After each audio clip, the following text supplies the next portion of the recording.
Hello, let's talk business. The real difference between successful people and unsuccessful people is because successful people don't leave things to chance. They create their life rather than waiting for things to happen. And that's why we meet here every day to discuss about Let's Talk Business. Let's Talk Business is a platform for the dreamers, the entrepreneurs, the creators, the makers of things, the go-getters. In Let's Talk Business, we learn about entrepreneurship.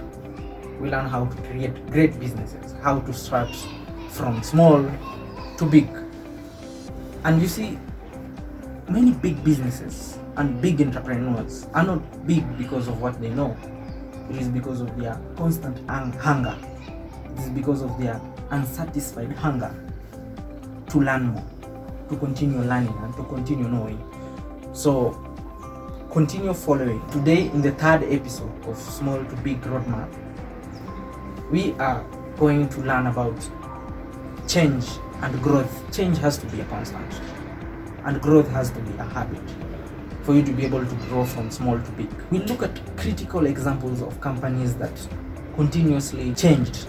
And you see, there's a difference between change and transformation. Today, we're going to talk about three critical words. We're going to talk about change, we're going to talk about transformation, and we are going to talk about reinvention.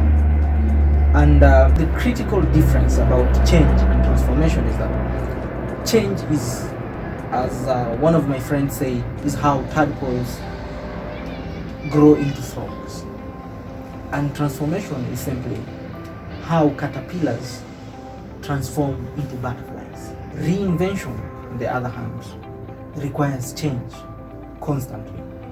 And I want to put it to us today that for us to create business for the future and transformative entrepreneurship, then we have to continuously change. Back in 1981, a tragic death happened to Godrich and Boyce, an Indian company that made a name for itself in over 118 years making typewriters. But this company died at the invention of IBM because they failed to continuously change and reinvent. You see, people were fascinated about the idea of a typewriter back before the invention of the computers. And despite its weaknesses, in 1981, this company created an innovation center where they were supposed to look at challenges to beat the invention of computers. What they did is trying to make a smaller typewriter instead of moving into production of computers. And they failed to understand that typewriters on their own had a lot of weaknesses. For example, lack of backspace. Just imagine when you're typing a typewriter, and I know most of us in this generation don't know what a typewriter is. But again, I'm giving this example to companies that fail to innovate. And that was the death of a company and they try to move into furniture, for example. Another example is Nokia. The history of Nokia dates back in 1865 in Finland, where it started like a paper milling company. The company has been changing and reinventing itself for the past 150 years. They moved from paper milling, they went to rubber, they went to agriculture.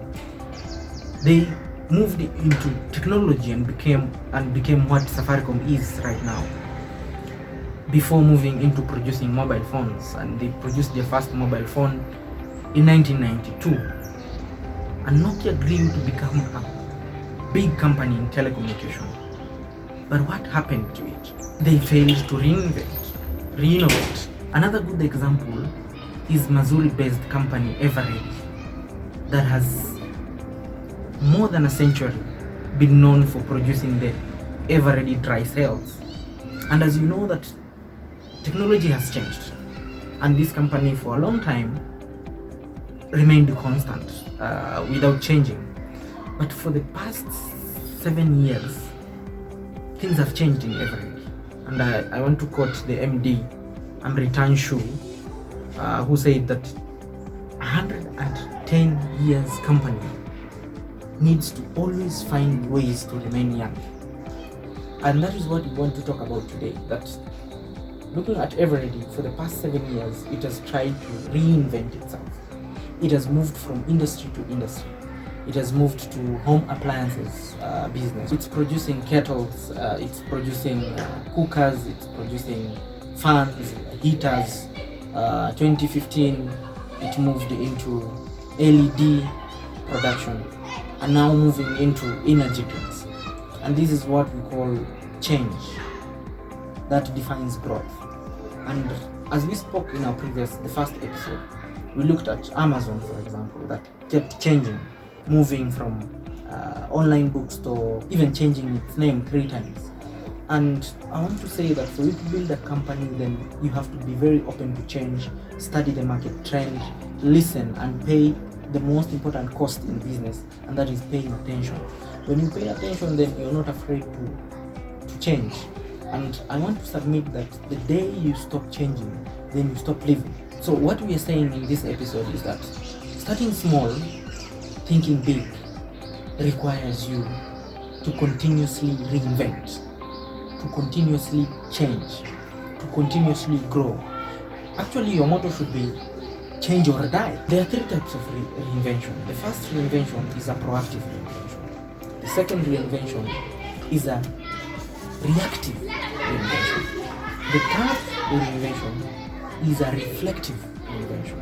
And all these 3 inventions require strategy. The first one, proactive reinvention, is where you constantly reinvent yourself, where the reinvention is planned.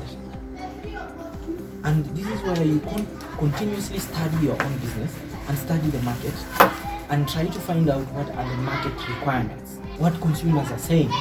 And the most important person to listen to in business is customers, because these are the people who shape the proactive reinvention.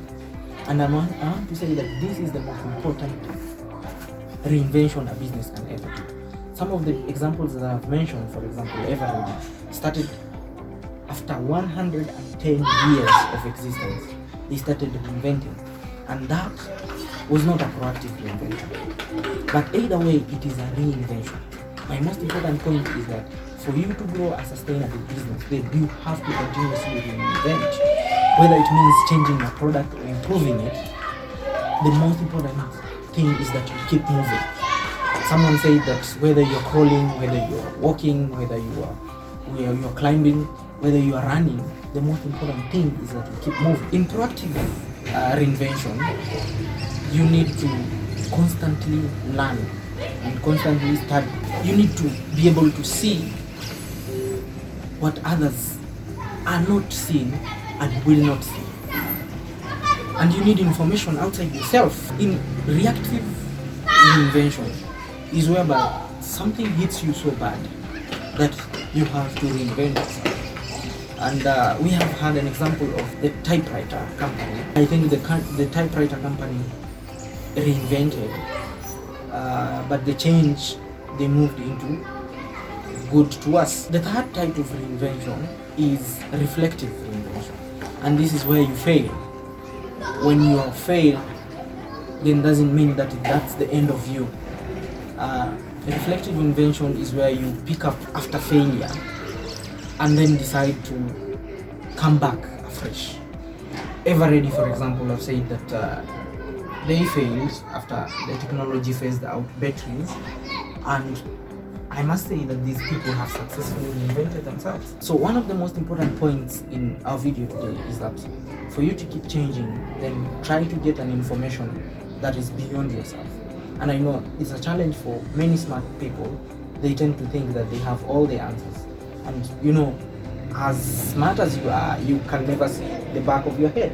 And it's important to listen to the market and listen to the people. Most of the time, I'm surprised when I meet people telling me they have a very great idea in business, but they don't want to hear what others have to say. When you give them a different idea from what you have, they don't take it positively. And this is a difficult lesson for many smart people, because they tend to think they have all the answers, that they cannot listen to anybody. But most of the great businesses that are there have been able to keenly listen. And listening doesn't mean that someone has to talk to you. It is what I'm calling paying attention, where you observe. Sometimes you listen by trying out your idea outside there, and keenly observing the reaction of the business. And if the market is communicating otherwise, then this is where that you need a reflective reinvention and ensure that you change or improve so that you always beat the competition. The best way to stay ahead for your business, ahead of your competition, is to ensure that you constantly change and you constantly reinvent yourself. When you stop changing, then you become vulnerable to the competition. And this is where I tell people that you might have a very great idea and a very great business idea, but it is not complete until you learn the art of paying attention and listening. All I'm saying today is that growth is a conscious action. Trees grow, seedlings mature into pines, not by accident, but by design. So then growth has to be designed. It has to be planned. The challenge of many people is that they grow a business, they get a profit, and they grow complacent. They sit back and they relax. They enjoy, they move into pleasure and leisure, and they enjoy the small profits that they are getting, and they fail to plan growth. Then boom, something hits them. And when they hit, they tend to react and change and move into a panic mode. So have you planned your business? Have you planned your growth? Have you scheduled your growth? Are you deliberate? Are you growing consciously? Are you looking around at the opportunities around you and the resources that you have and how you can maximize them to grow? Are you doing the same thing every time?